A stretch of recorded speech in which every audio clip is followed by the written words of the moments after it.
اچھا عارف صاحب، جب ٹیکس کی بات کرتے ہیں تو جہاں پر حکومت سے گلا ہوتا ہے کہ آپ نے 5-6 سیکٹرز کو اس طریقے سے ٹیکسیشن نیٹ میں لے کر نہیں آئے ہیں، زیادہ تر بوجھ جو ہے وہ ایف بی آر کا مڈل کلاس طبقہ یعنی سیلری کلاس جو طبقہ ہے اس سے پورا کیا جا رہا ہے. پھر کچھ بزنس کے طبقے یہ بھی شکوہ کرتے ہیں کہ ان کے اوپر سپر ٹیکس بھی لگائے جا رہے ہیں.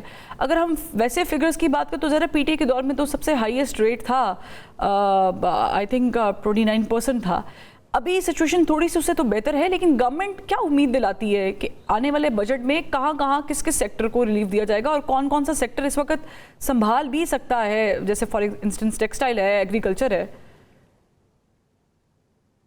دیکھیے، ایک تو سب سے جو خواہش ہے، بڑی خواہش ہے، وہ یہ ہے ہمیشہ کسی بھی اکنامی میں کہ وہ ایکسپورٹ لیڈ گروتھ ہو، یعنی ہماری ایکسپورٹ جو ہے زیادہ سے زیادہ ہو بڑھے. اور اس کو جو ہے وہ بڑھانے کے لیے cost of production, energy cost کو جو ہے وہ کم کرنا جو ہے وہ لازم ہے. کچھ پرائسز کم ہوئی ہے الیکٹریسٹی کی، آئی تھنک مزید حکومت یہ پلان کر رہی ہے کہ اس کو مزید کم کرے. انٹرسٹ ریٹ جو 22% ہو گئے تھے وہ بھی نیچے آ گئے ہیں، لیکن مزید نیچے آنے کی ضرورت ہے. اور تیسرا جو ہے وہ ٹیکس ریٹ پاکستان میں بہت ہائی ہیں اور وہ تقریباً 59-60% تک چلے جاتے ہیں.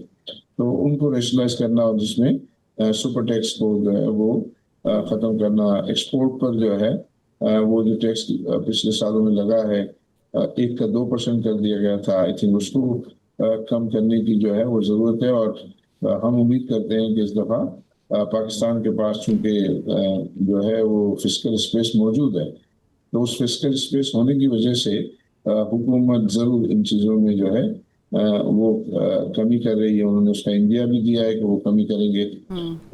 تو آئی بلیو کہ اس کے بعد کچھ جو ہے اس اکاؤنٹ پر اور انویسٹمنٹ کے اکاؤنٹ پہ کچھ سچویشن بہتر ہونے کی امید ہے. اچھا، میں پرائیویٹائزیشن پہ بھی سوال کرنا چاہتی ہوں، because your consortium take care of P I A. تو ظاہر ہے کہ ملک میں اس وقت بہت سارے اور بھی سفید ہاتھی ہیں جن کے اوپر بات حکومت بھی کرتی ہے، ایئرپورٹ کے ٹھیکوں کی بات کرتی ہے وغیرہ وغیرہ. وٹ ڈو یو تھنک کہ ابھی حکومت کو ایسے کون سے اور چند اقدامات ہیں ریلیٹڈ ٹو پرائیویٹائزیشن جو کرنے چاہیے کچھ اداروں کے، اور وہ آپ سمجھتے ہیں کہ ہو بھی جائیں گے بڑی آسانی سے؟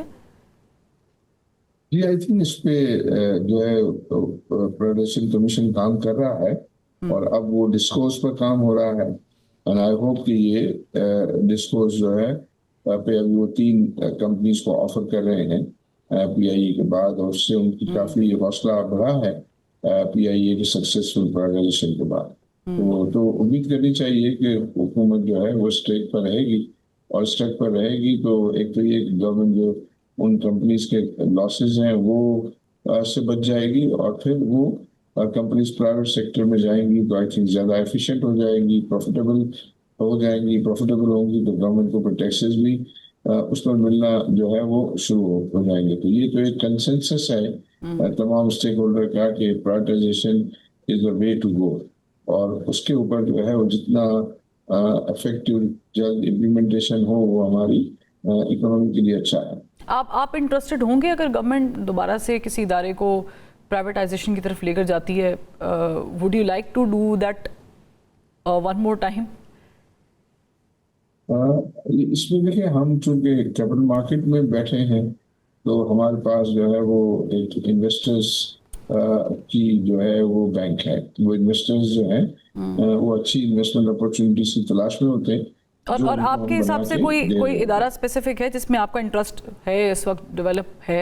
ابھی تو کوئی اسپیسیفک نہیں ہے، بٹ اگر جو بھی ایسی کوئی آفرز آئیں گی، ابھی یہ جو ڈسکورس وغیرہ ہیں وہ آلریڈی پرائیویٹائزیشن کمیشن اس کی پریزنٹیشن کر رہی ہے اور اس کو ہماری ٹیم اب ایویلویٹ کر رہی ہے. وہ ایویلویٹ کرنے کے بعد پھر وہ ڈیسائیڈ کریں گے اور کنسورشیم بنائیں گے، اور کنسورشیم میں تو ہم بھی شامل ہوں گے. ٹھیک ہے. عارف ابو صاحب، ہم نے ریسنٹلی ایک میں دورے کا ذکر ظاہر کمپیریزن بنتا تو نہیں ہے لیکن بہت ضروری ہے، جب ٹرمپ نے وزٹ کیا چائنا کا تو ان کا ایک بڑا زبردست قسم کا ڈیلیگیشن کے ساتھ گیا تھا جو کہ بزنس سے ریلیٹڈ تھا. مختلف شعبے تھے جن کے ریلیٹڈ سی ای اوز ان کے ساتھ گئے تھے چائنا کے لیے for the sake of business, اور یہ نارمل چیز ہے. وزیر اعظم نے بھی اس کے بعد چائنا کا دورہ کیا، کچھ معاہدے وہاں پر وہ کر بھی آئے. Pakistan being Pakistani business man, آپ کو کیا لگتا ہے کہ گورنمنٹ کس حد تک پروموشن کر رہی ہے انٹرنیشنلی، یا جو اس لیول کی ایم او یو سائن ہوتے ہیں اس میں کتنا فائدہ ابھی تک پہنچا ہے آپ کو؟ آئی تھنک ابھی جو پرائم منسٹر گئے تھے اس میں تو وہ کچھ بزنس مین اپنے ساتھ لے گئے تھے، جی جی، اور جو ریلیونٹ بزنس مین تھے جو اس شعبے سے تعلق جن کا تھا، اور جنرلی وہ جو مختلف ہمارے جو پرائم منسٹرز ہوتے ہیں وہ اکثر ان کو لے جاتے ہیں، لیکن وہ صرف ایک لے جانا تو کافی نہیں ہے، اس کے بعد اس کا فالو اپ جو ہے وہ بہت میٹر کرتا ہے، کہ جو لوگ گئے انہوں نے اپنے جو کانٹیکٹ اسٹیبلش کیے، اس کے بعد ان کا فالو اپ ہوا، اور فالو اپ ہوا افیکٹو فالو اپ ہو تو پھر جا کے اس کے نتائج حاصل ہوتے ہیں، تو اس میں پاکستان ذرا لیک کرتا ہے فالو اپ میں، تو فالو اپ جو ہے وہ کا سسٹم اچھا ڈیولپ ہونا چاہیے حکومت کی سائڈ سے بھی اور پرائیویٹ سیکٹر کی سائڈ سے بھی۔ ٹھیک، اچھا کل میرے پروگرام میں اشفاق طولہ صاحب تھے، انہوں نے کہا کہ یہ شاید ایک تھاٹ پریویل کر رہا ہے ود ان دا کوریڈورز کے اگلے سال شاید ہم آئی ایم ایف کی طرف نہ جائیں، ہمیں کچھ اور اس کا متبادل سوچنا پڑے گا کہ ہم اس کے چنگل سے نکلیں۔ اب let's hope and let's see کہ گورنمنٹ اس کے لیے کیا دوسرا راست تیار کرتی ہے۔ But my question to you is کہ ظاہر ہے کہ پولیٹیکل انسٹیبلٹی کے اوپر ویسے تو ہمارے چینلز پر بہت بات ہوتی ہے، آپ بینگ بزنس مین کیا سمجھتے ہیں کہ کیا پولیٹیکل انسٹیبلٹی واقعی اکانومی کے لحاظ سے اگر دیکھیں تو انسٹیبلٹی پیدا کرتی ہے یا اس کو طول دیتی ہے؟ دیکھیے ابھی جو پاکستان میں سسٹم چل رہا ہے وہ تو ہائیبرڈ سسٹم چل رہا ہے، اور ہائیبرڈ سسٹم یہ سکسیسفل ہائیبرڈ سسٹم جو ہے وہ چل رہا ہے، لیکن دا لانگ رن جو ہے وہ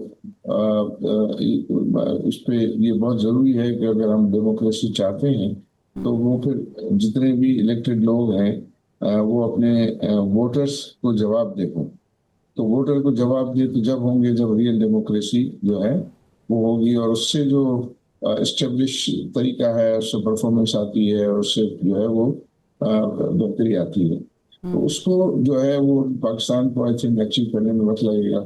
پہلے آئی تھنک یہ ہائیبرڈ کے ذریعے جو اسٹیبلائزیشن ہو، اور پھر ہمارے جو پولیٹیشنز ہیں وہ بھی اس اسپیس کو، خاص طور پہ جو ڈیموکریسی کا جو اسپیس ہے اس کو اچھی طریقے سے استعمال کریں، اور پھر لانگ ٹرم میں تو آئی تھنک وہی سولوشن ہوگا۔ آپ نے ہائیبرڈ سسٹم کا لفظ استعمال کیا ہے، ہائیبرڈ سسٹم اگر سکسیزفل ہے تو اس کے لحاظ سے جو فگرز میرے سامنے موجود ہیں پھر تو بہت اچھا بجٹ پیش ہونا چاہیے، عوام دوست بجٹ پیش ہونا چاہیے تھا اس سال، اور تھوڑی سی ترقی بھی ہونی چاہیے تھی ملک کی، اس کی کیا وجوہات ہے وہ نہیں ہوئی؟